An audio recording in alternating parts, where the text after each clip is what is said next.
Hello everyone. Now in this video you see managing virtual machines and templates.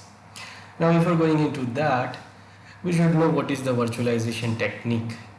Virtualization means very simple, it is to create multiple virtual machines in a same hardware. And each virtual machine act like a real machine, it will act like a real hardware, and where we can install the separate operating system onto it.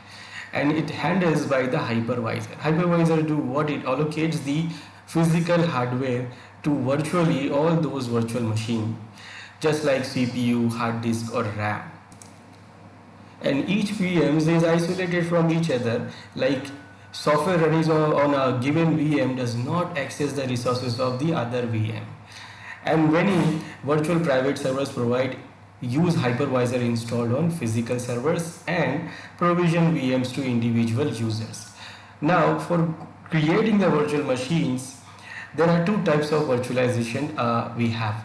First is a para-virtualization, and then we have full virtualization. Now para-virtualization, in this guest operating system, that means the guest operating system that is going to be virtualized, that guest operating system is aware about the virtualization. That means it knows that the machine which the operating system is installed is actually not a real machine, it is a virtual machine. So it simply issued the hardware commands to not directly to the host not directly to the hardware. It will send the hardware commands, it will send to the host operating system, and the host operating system take the commands and do the work, take the work from the hardware. That means when we create, like this is our physical server, in that when we create the virtual machine, so the operating system which we installed on this virtual machine, it knows that this virtual machine is not real.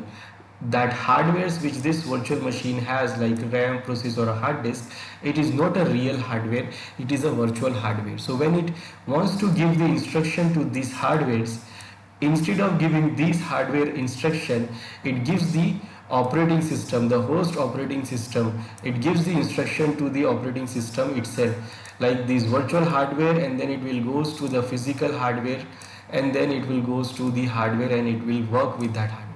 So the operating system knows that the machine is virtual. So it is called para-virtualization. In this kind of virtualization, we can have all the operating system which can only work with this para-virtualization. That means those operating system, those who knows how to manage and how to work with para-virtualization. So it has a limit, like which operating systems we can use in this para-virtualization. Then we have full virtualization. Now in this full virtualization, the operating system, guest operating system is not aware about the virtualized environment. So therefore the hardware is virtualized by the host operating system, so that the guest can issue the command to what it thinks is actual hardware, but really are the just simulated hardware device created by the host. In this kind of virtualization, we can even install any operating system. We can create virtual machine for almost any operating system, because the operating system does not have to aware about the virtualization. It can work with the all virtual machines. Then we have one more type of virtualization, that is called containerization. In this, including the address space virtualization, it is also called address space virtualization. The virtual machine simulates multiple instances of much of an underlying hardware environment, and particularly address space. And usually this means that entire operating system cannot run in the virtual machine. It is not a virtual machine, it is actually a small container. So in the real operating system, in the host, what we do, we use the software level virtualization, like we install the software for containers. And then it is called Docker. The software which we use mostly, it is called Docker, and in that Dockers we create multiple containers. Now these containers are not the virtual machines, they are only having a separate memory space for running that particular application. So it does not need the operating system. Now in case so it saves lots of resources actually. Like for example, you have a hardware here. Now in this hardware, now suppose you want to create 100 machines. So instead of using the 100 machine, we can do what? We can use the virtual machines. So in that case, what we have to do? We have to create the virtual machine first, multiple virtual machines. Now our hardware has to manage the virtual machines. Then in that virtual machine, we have to install the operating systems. Then after installing the operating system, then with the operating system we can install the binaries and libraries required, and then we can install the actual application which we want. So there are some applications we want to run separately in separate machines, so we can do this. But instead of this, our hardware has to manage the virtual machine, then it has to manage the operating system of the virtual machine and everything. But in the containering, what we do, in the host machine hardware, we install the containers of this OS level virtualization software.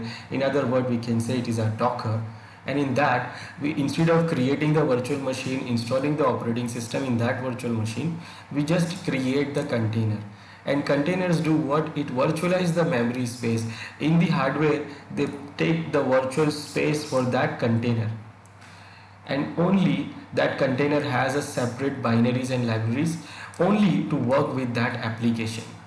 So we can get containers based on the applications. So based on the applications, we create the containers. So there are the repositories where we can download the containers, pre-built containers. We can build our own containers also, and then what, we can use it. It is also called partial virtualization. It is not complete full virtualization. It is also not the para virtualization. It is also called partial virtualization. Now what XenServer uses? XenServer actually uses para virtualization. So for XenServer, the Xen tools are important. These Xen tools, after installing the operating system, we have to install the Xen tools, especially for Windows machines. So we can get the high performance input output service without the overhead of traditional device emulation. So XenServer tool consists of input output drivers and also known as para virtualized drivers, and the management agent, which gives us the management of virtual machine. These input output drivers contain storage and network drivers and low level management interface, so that we can manage the virtual machine. So these drivers replaces the emulated devices and provide high speed transported between Windows and XenServer product family softwares.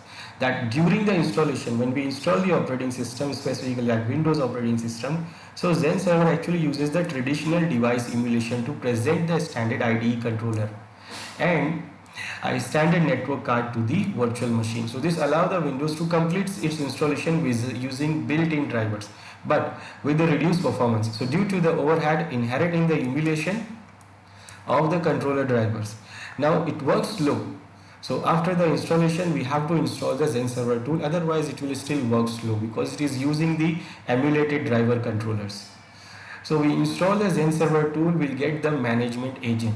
This is also known as a guest agent, and this is responsible for high-level virtual machine management features and provides full functionality to XenCenter, including the Quizac snapshot also we can take.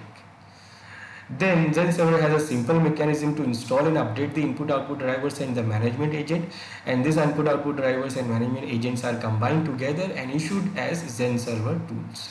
So for easy installation, so we can do what? After the installation of the virtual machine, we can install the XenServer tool. Now customers should install the XenServer tool in each VM to able to perform these following operations, like clean shutdown, reboot and suspend of VM. Before installing the XenServer tool, you cannot do the clean shutdown. You can do the force shutdown and force reboot, and suspend option is not available. Then view VM performance data in XenCenter, then migrate a running VM using XenMotion and storage motion, then create Quizac snapshot or snapshot with memory checkpoint, or revert the snapshots. We're not able to do all these things until we install the XenServer tool. Again, adjust the number of virtual CPUs on a running Linux machine, and Windows VMs require reboot. Running Linux machine, we can adjust the CPU number of CPUs, but for Windows we need to reboot it. But we cannot do this until we install the XenServer tool, and that we will do after completing the installation of virtual machine. Now how we create the virtual machine in XenServer. So after installation, after everything, we can connect the Xen server by using the Xen Center graphically, or even we can use the Xen CLI to work with the Xen server. So for creating the virtual machine, we have two options. Either we can do it from Xen Center or we can do it from command line. So for example, we want to do it from Xen Center. So this is our Xen Center where we have connected with one server, and in this server we have some local storages. This is our local storage connected. This is the storage for the virtual machine data. Then we have the DVD drives, and we have also option for removable drive. But right now in DVD drives and removable drive, we don't have any DVD or CD or removable flash connected. So here what we can do, we can create the virtual machines. When you select the Xen server, you will see all these options here about the Xen server. So when you want to create the virtual machines, so you have option here to create new VM, or we can right click on the Xen server and then we get the option to create new VM. Now before creating the virtual machine, we should know that how we can install it. So for installing the virtual machine, installing operating system into the virtual machine, we have two options. First, we can do what? We can use the DVD drive of Xen server. If we have the installation DVD for that operating system, so we can put that DVD into the DVD drive, and then we can install the operating system in virtual machine using this DVD drive. Or we can use the removable storage also. We can add the flash into our Xen server itself, and then we can take the image from there and we can install the operating system. But if we want to install it from the ISO file, so we cannot install ISO file into Xen server itself. We cannot put it here because when we install the Xen server and we have a hard disk here of Xen server, so this hard disk, it uses for storing the data of virtual machines, and for Xen server itself, it create only 4 GB partition. So only 4 GB partition we have in Xen server. So we cannot copy any virtual ISO, any ISO file into this 4 GB space, because minimum ISO files comes with 4 GB, 3 GB. So we cannot do that. We cannot store here. So it is not possible to store ISO files into the Xen server storage and then we can use it to install the virtual machines. The whole space is actually going for the space, this is for the data of virtual machine. Virtual machine data, that means virtual machine configurations, virtual machine snapshots, virtual machine hard disk. This storage only for that. The remaining storage 4 GB is only for the Xen server operating system. So when you see in the operating system, you see only 4 GB space. So we cannot store any ISO file into it. So we can have option like we can add the DVD drive, DVD into the DVD drive of the Xen server, and then we can install it from here. We can connect it to virtual machine, and then we can install the operating system into virtual machine, or we can connect the removable flash, and then from there we can install this virtual machine.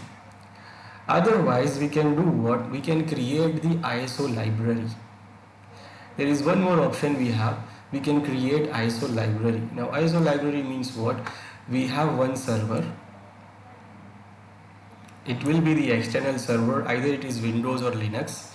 If it is Windows, it will use CIFS or SMB protocol, and we share the directory from here. We have all the ISO files into this directory.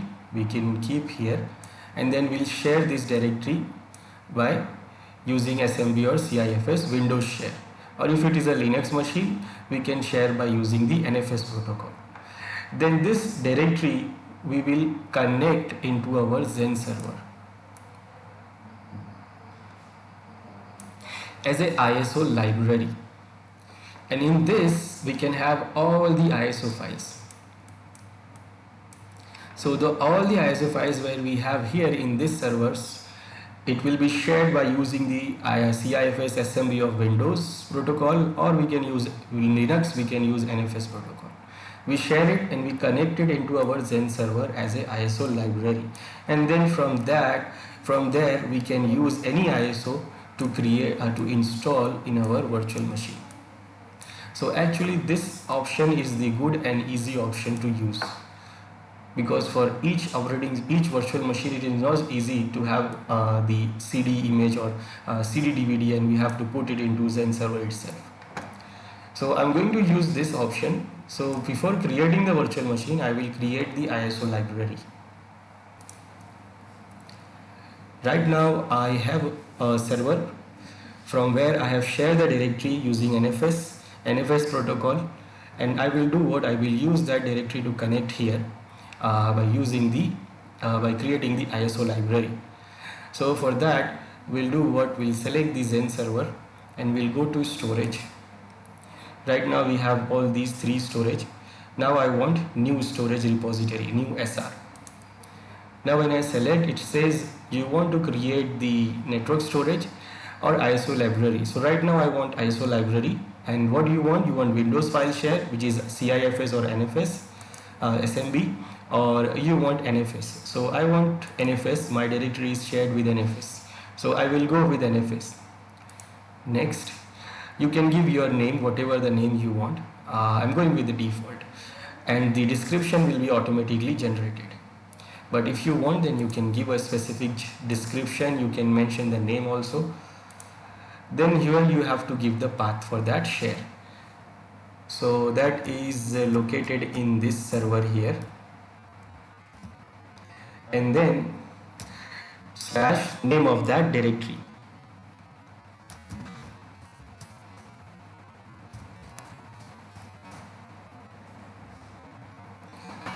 And then let's see, click finish. It's very easy.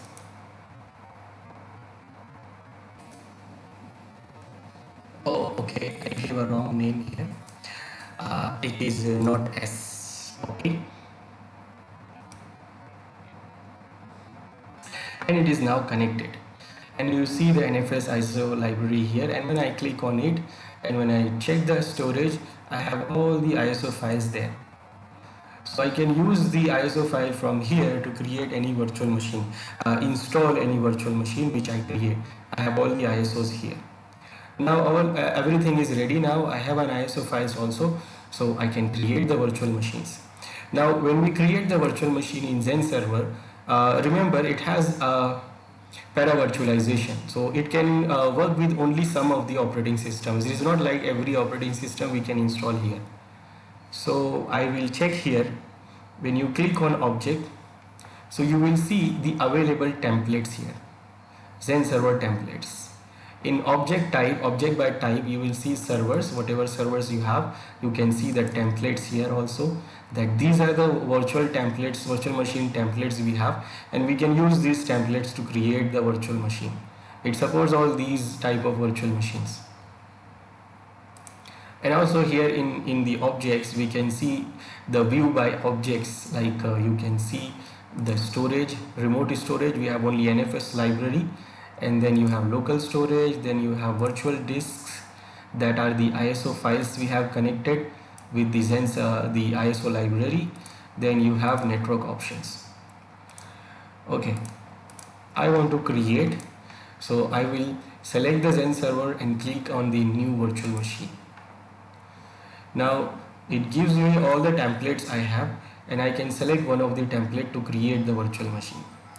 So let's say I want to create this. So let's say Windows Server 2012 R2 I am selecting here. After selecting the template, we have one more option here, copy the host BIOS string to VM. Host BIOS, that means our server host, the XenServer host. We can copy the BIOS string from there to this virtual machine also, the BIOS settings if we want. I'm going with this Windows Server here. Next, I can change the name whatever I want for my virtual machine. I will say, okay, this is my Windows Server. We can add the description also. Then next, now here we have option to select the ISO library or DVD. So if we are installing it from the DVD drive and we have the image installation media in the DVD drive, so we will select the DVD drive from here. It is by default selected.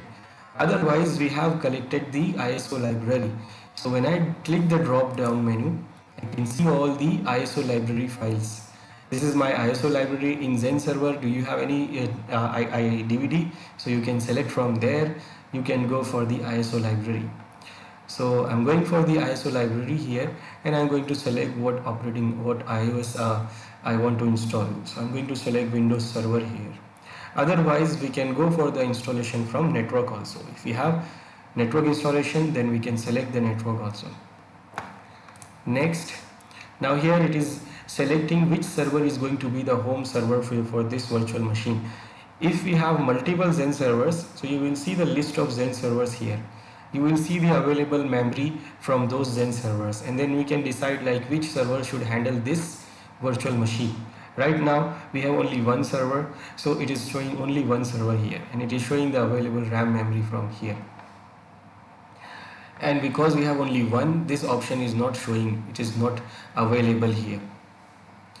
Next, how much CPU you want, virtual CPU 1, 2, whatever you want, and then you can want the topology like one socket with one core per socket, or you can select, if suppose I select 2 here, so I can select 2 socket with one core, or if I select 2 here, 3 here, then it will go like this. But it depends on your host. So I'm selecting the one virtual CPU and the memory what you want. So whatever the RAM memory you want, you can select. I'm going for 8 GB here, and then next, then it is saying that select the local storage where you want to store the virtual machine. Right now we have only local storage, one local storage, so it is selected that local storage for the storing of this virtual machine data. If you have any other virtual storage, then it will show you that also. It will be available here. And if you want, then you can add more disk into it. Right now it is saying there is one disk. It is going to be added into this virtual machine of 32 GB. If you want multiple disks into the virtual machine, then you can add more. And also you can change the properties of this virtual disk, like it is 32 GB. If I want, I can go to properties and I can increase the size of the virtual disk. Let's say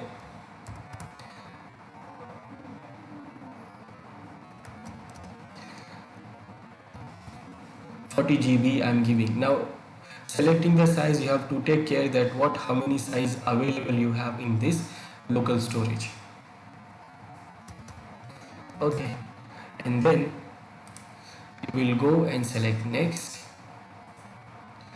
Then it will say that how many network interface you want to add into the virtual machine. By default it is selecting only one, because in the host server, in the Xen server, we have only one. So it is showing one here. If you have 4 or 3 or multiple network adapters in the Xen server, then it will show you multiple adapters here. And it will ask you that you want to select how many adapter for this virtual machine. So there is one only we have, and it is already there. And if you want to add, then you can add more. Okay, now this options I have selected. Now we can click create now to create, and when you click it, this option says start the new virtual machine automatically. So if it is selected, so when you click on create now, it will do what? It will start the virtual machine automatically. So let's create and start the VM for installation. Now you can see in the bottom here, it is doing what? Creating. You can see the status in this side, creating this, and starting the virtual machine. Now here you can see the server, Windows server, and it is started. Now when you select that, you will see the information about this virtual machine itself. The general information, boot information, the boot sequence, like how it is going to boot, then CPU information here. Then here you can see the memory information, how much it is given and how much it is using. Then you have storage information, and still you can add more storage from here. Then you have networking information, and then you have console. Now here in this console tab, you can see and manage the virtual machine. Now this console tab giving you the interface of the virtual machine by using the VNC protocol. So it is giving you the interface, and here you can manage this virtual machine by using this console tab. Then here you can go for performance. You can check the performance of this. It is not showing properly because We Use Ncli tool is not installed. It is going to install after the installation of operating system. Then here you can create and manage the snapshots, and here you can search if you have multiple virtual machines, you can search from there. Now let's click on console and you see the interface, and we can complete the installation. Now installation means like we install any other any other operating system. Here we have other options, like you can pass this Control Alt Delete key combination to the virtual machine, or in short, in this you have Control Alt inside if you want to press it from keyboard.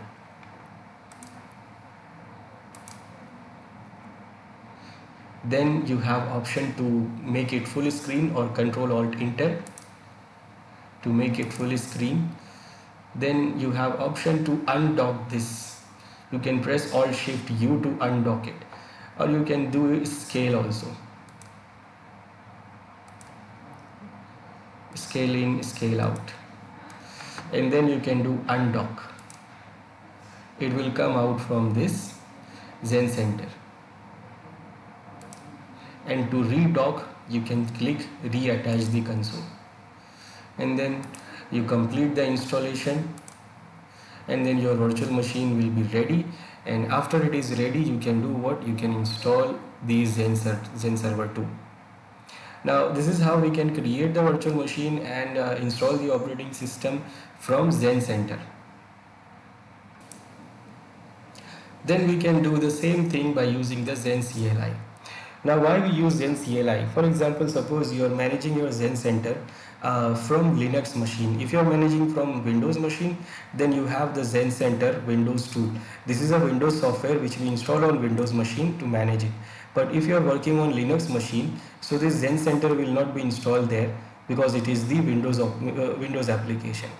So we can do what? We can manage it, we can create it from command line. We can connect the XenServer using SSH secure protocol, and then what? We can use command lines to manage our Zen Center. So if you want to connect your XenServer, then what? You can use the SSH protocol. So for that, I will use SSH-L for logging. I'm logging as a root, and then I will mention the IP address of our XenServer. Now first time when you connect, it will exchange the fingerprint key to be make sure the integrity and authentication, integrity and confidentiality. So you say yes, store this fingerprint key, then it will ask the password, provide the password of root, and then you will be connected. Now we are under the XenServer now, command line. Now this is the DOM 0. It is what the XenServer, and this is the first XenServer's first virtual machine, and that is what DOM 0 it is called, and it is actually a Linux machine. And this one is used to manage our XenServer. And then after that, whatever we create, it is the next virtual machines, like DOM 1, DOM 2, DOM 3. DOM means domain. Now all the commands, now you can run all the Linux commands here, because basically it is a Linux. But to work with the XenServer, we use this Z command line, and this is not Linux. So whatever the Linux XenServer management commands we run, it starts with Z. So first, to create the virtual machine, you have to know that what are the templates available. So for that you will run template list, and it will show you all the available templates you have. So as you can see here, all the templates we available. We have all Ubuntu, Red Hat, Windows, SUSE, Windows 7, all of these we have. Now we want to know the name label here. We want to know the what is the name label. And why we want to know, because this is a Linux, so it is case sensitive, and you have to be make sure that you are using this the right name, capital and small. So I want to install Windows 8 here. So what I will do, I will run the command, and to make sure I will do what, I will use the pipe and the Linux command grab to grab Windows 8.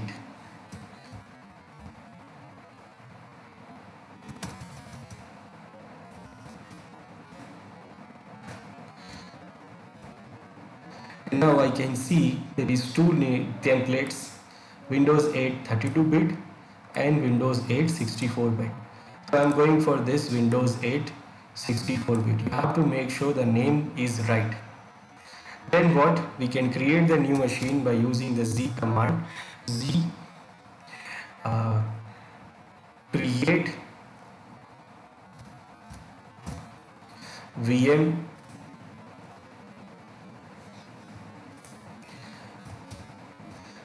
install. This command will create the new virtual machine. Now you have to mention the template name. So the template name is what? Windows 8 64-bit, and remember the name has a space and also the capital W and all that. So because it is having a space, I will make it in the quote, capital W, then Windows 8 space in a bracket 64-bit, and then close the quote. So you have to make sure you give the right name, and then you will mention the new name label. Now new name label will be your name, whatever you want to set. So I want to set it like a Win8, and this is going to be the new name for my virtual machine, and is going to create from this template. When you press enter, it will be created, and it is created, and this is the unique ID of this virtual machine. So whenever you want to do any other thing with this virtual machine, you should remember the UUID, and you should also remember the name which you have mentioned. Now the machine is created. Now for installing in that machine, we need the CD drive, and we need the ISO file from it, so that we can install it. So for that we will add the DVD drive into it, and also we add the ISO file into that DVD drive. So we will run zvm cd add command, and this will do what? It will add the virtual drive into it, and in that drive we are going to add the virtual the ISO file. So we will mention the VM name here. So the name we have given is Win8, and remember it is Linux, so you can do what? Whenever you want, you can press tab, and it will autocomplete the names and commands also. So autocomplete is also working, so you can use that to make sure you are giving the right commands. Now the CD name, that means the file, ISO file which we want to add it into this. Now there are lots of ISO files we have, and if you want to see all of them, you can press 2x tab. This is also a Linux like help. So when you press 2x tab, it will give you all the available options. Let's see. We can see that we have all these options available. We can have this, all ISO files we have, and we can add any of these ISO file into it. So I want to install Windows 8, so I'm going to select this ISO file. Now again it is having a space, capital W, 8.1, and space 64 and dot ISO. So this is the ISO file I'm going to add into it. Now we have to mention the device number. So device number will be 1. Now why I'm using 1? Because the device number 0 is already there. So in that virtual machine, when you create the virtual machine, so virtual hard disk is already created. So that virtual hard disk is using the device 0 of IDE controller, and then this CD-ROM will be the virtual CD-ROM for the virtual machine will be the next IDE controller, and that will use device 1. So after doing this, we can press enter and it will add the virtual drive into this virtual machine which we created. Now after that, we have to decide the boot order also, so that it will boot from the DVD drive first, virtual DVD, so that it will get this ISO file and start the installation. Now for that, I will use VM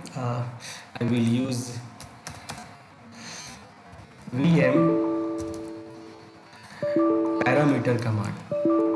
Now parameter means we can have multiple parameters for the virtual machine. So where parameter get command will give you all the parameters, and parameter set command will set those parameters.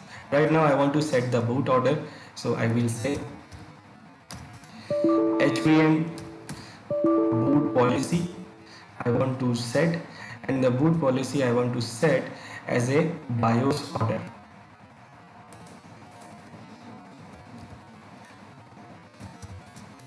BIOS order, and then I will mention the UUID of the virtual machine. Now remember the UUID, when we created the virtual machine, it has given us the UUID, and this is the UUID, and it's a big number. As you can see, it's a big number, F6654A and so on. Now you don't have to remember the full number, because we can press the tab and it will complete. So I will remember the first few numbers like F665. So I will say here F and 66 tab and it completes it. So we don't have to remember all the numbers, we have to just remember the first few numbers and it will complete. And then I will press enter and the boot order is also set. Now we want to add the network interface, virtual network interface into our virtual machine. So first we will check that how many interface we have in our XenServer. So for that we will run the command znetwork list, and it will show all the network interface we have in our XenServer. So right now it is showing 2. The first one is actually the host internal management network, so that we will not use, it is for only the management. And we have one that is ZenBridge 0, and it is connected to ETH 0. ETH 0 is their first LAN card, and right now we have only one. ETH means Ethernet and Ethernet protocol, and then 0 for first one. If you have multiple, then it will be ETH 0, ETH 1, ETH 2, like this. So right now we have only one, and this is the one, so we'll use this one to connect, and this is the UUID of this network adapter. Now remember the UUID or just few numbers of the UUID, and then we use the command z virtual interface create.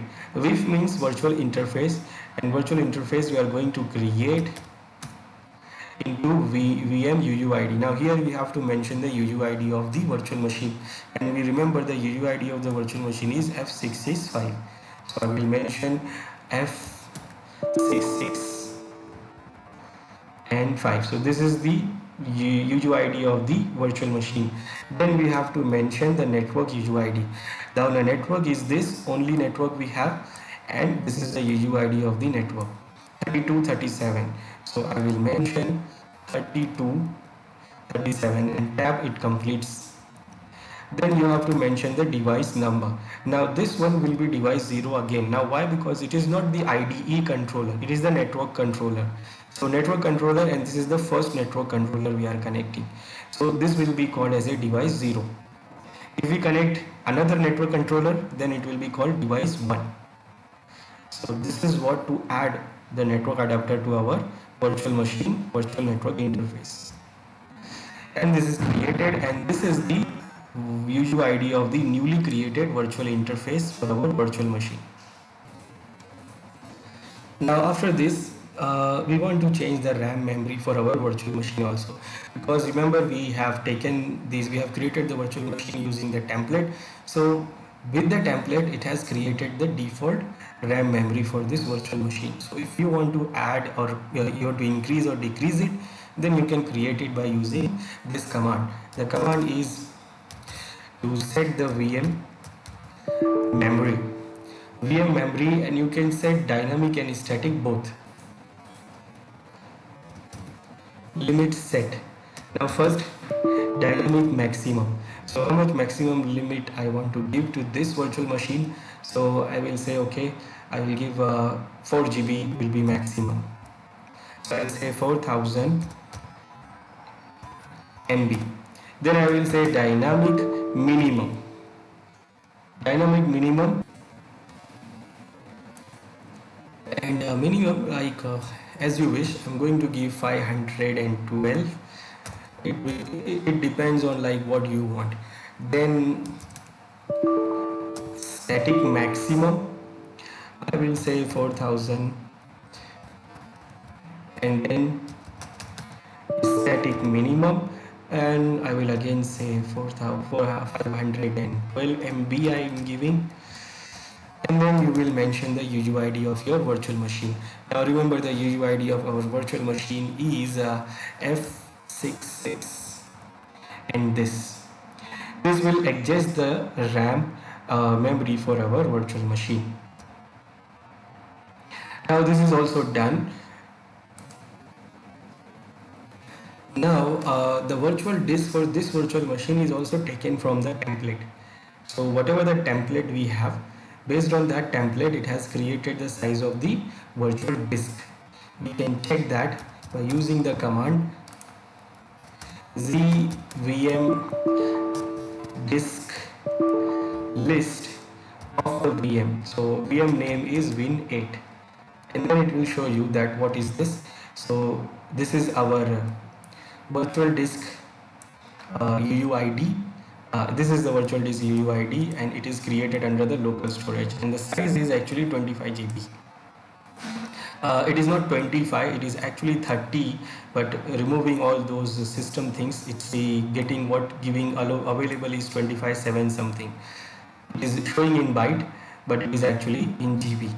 So if you want to change it, then you can change it, and you can increase or decrease if you want. So you can do that by using the command z for the virtual machine, VDI resize virtual disk. You can see here it is called VDI, and then you can say the UUID of the virtual machine, that is F66. Not actually the virtual machine, you will see the UUID of this virtual disk, that is C67, and this, and I press tab and it completes. Then you can mention the size for your disk, whatever the size you want. So let's say I want 30 GB, so I will say 30 GB, and this is also changed. Now we can verify that what we have done till now from command line, we can verify it from the XenServer.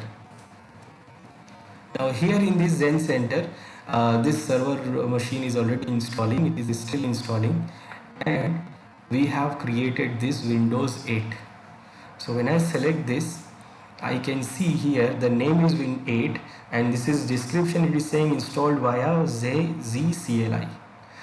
What we have given the RAM of 4 GB, then storage we have changed to 30 GB, network adapter we have added 1, and we have connected the ISO file also. So if you go to console or you go to storage, you can see the DVD drive 1, and we have connected this Win8 DVD ISO into this. The network we have added 1 here. Right now it is not running, so it is not showing anything here in the console. Now we want to start this virtual machine. Now we want to start it. Now it is installed, we can see verified yet from the XenServer, XenServer. Now I want to start it. Remember, I can start it from here, from the XenServer, but remember we don't have XenServer, we are doing it from command prompt. So we will do it from command prompt. So to run that VM, I will say z, very simple, z VM start, and then I will mention the UUID of the virtual machine, that is F6 and this UUID. Now it is going to start the virtual machine, and I think it is now started. We can see, we can check by running the command z VM list, and it will show all the virtual machines and whether it is running or halted or stopped. So here it is showing these three. First is the DOM 0. DOM 0 is our control domain, that is XenServer itself, it is also running. This Windows server is also running, and this Win8 we have just started. We can verify it from the XenServer also. So as we see here in this XenServer, this Windows 8 is already started. We can check the console, and it will show that it is starting. Now the problem is that we have this XenServer here, we can see it here. So we can see the virtual machine here in the console tab, and we can we can do the installation. Now after the installation, we can configure the network and we can connect it from anywhere. But before that, we have to install it. Now how we will install the machine from command prompt? Because it is not showing that virtual machine interface. So what we can do? So at this stage, we use the Vnc Client to connect to our new virtual machine. By default, Vnc runs on localhost, and if you want to connect remotely, we have to set the SSH tunnel. So by default, what happens? The XenServer do what? When we create the virtual machines, so it gives the interface of that virtual machines locally using the Vnc. Now it gives only to local. Local means localhost, that means 127, that means and that means you cannot connect it remotely. If even suppose you run the Vnc client on your machine and you try to get the access of this VM using the Vnc protocol, it will not give you access because it is only giving access to localhost. Now how we are getting it from XenServer? How we are getting this from XenServer remotely? It is actually not remote connection. We have connected this XenServer, and then we are accessing the XenServer. So first we are connected the XenServer using a different protocol, and then what, in that, with the help of that, we are seeing those virtual machine in the XenServer. So it is not giving us the remote access, it is actually the local access. But we don't have XenServer now. So we don't have XenServer to get the interface of this virtual machine for installation. So what we can do, we can create the SSH tunnel. We have connected the XenServer using the SSH protocol. So what we can do, we can create the tunnel. Now tunnel means what? We use the SSH protocol here from remote to connect this XenServer. And then it creates the secure tunnel to secure the SSH communication. Now within that tunnel, we can send any other data.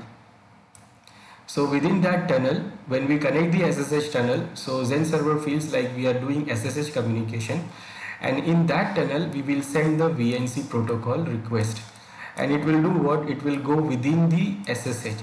For XenServer, it looks like it is the SSH communication, but in the SSH, in the remote, in a XenServer, when it comes, it is VNC, and it is for the local host.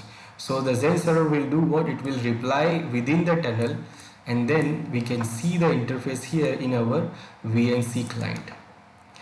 Now to do that, to create the tunnel, first we have to know that which port it is using for running that virtual machine. For VNC, when it runs the virtual machine VNC console, it runs with that port number. So first we have to get the port number, and for that we run these two commands. First we list parameters. We want to list the parameter. Which parameter? We want to list the DOM ID. and for this virtual machine, and it will give you the DOM ID. Then with the help of that DOM ID, we will go run this command to check what is the VNC port number it is using. So let's check what port number our machine is using. So first I will run zvm list. It will list all the virtual machines, but I want to see some parameters. So I will say I want to get the parameter and I want to get only for that particular machine. So I will say parameters, and the parameters I want is DOM ID, and the name label for that machine is Win8. And now we can see the DOM ID is 3. So the DOM ID is 3. Now we want to get the port number. So I will say I want to go for reading this.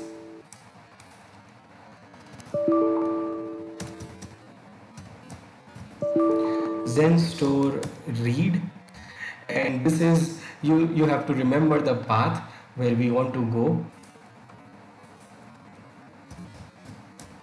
Local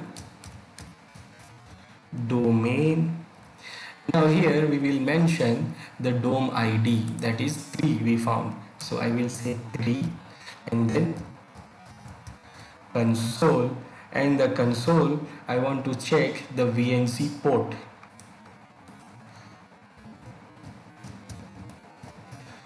VNC port, and I think something wrong, my spelling wrong.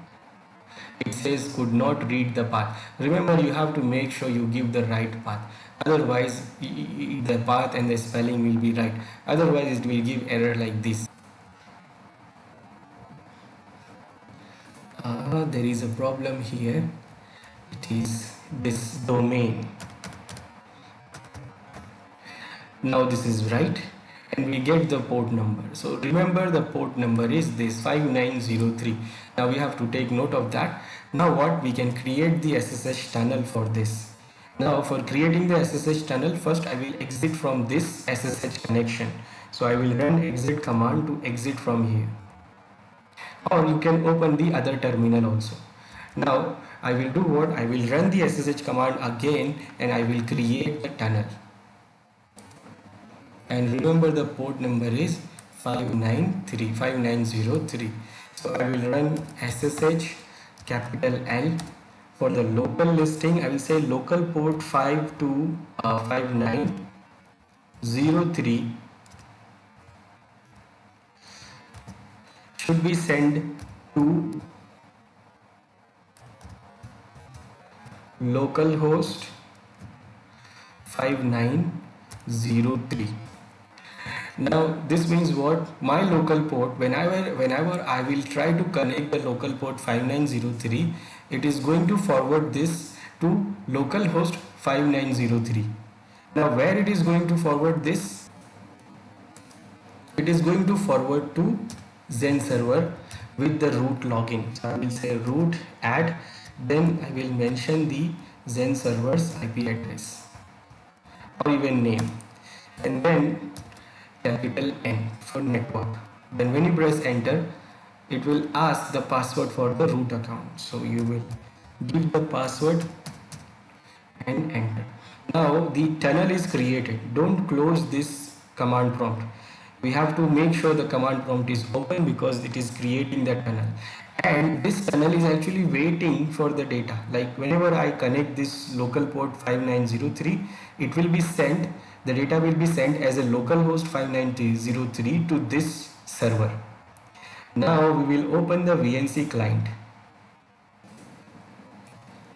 Now you can get any Vnc client software. There are many Vnc client softwares it will be available on internet. So you can take any Vnc client or Vnc viewer, and then what, in that you will go and connect the server. Now I will not connect like this. I will not say 10.1.144.144 and the port number 5903. It is not going to reply. So what, it is only going to reply from localhost. So So I will say localhost means 127.0.0.1. So I will say localhost colon 5903. Now I am sending a request to localhost. Localhost means it is going to be for my own machine.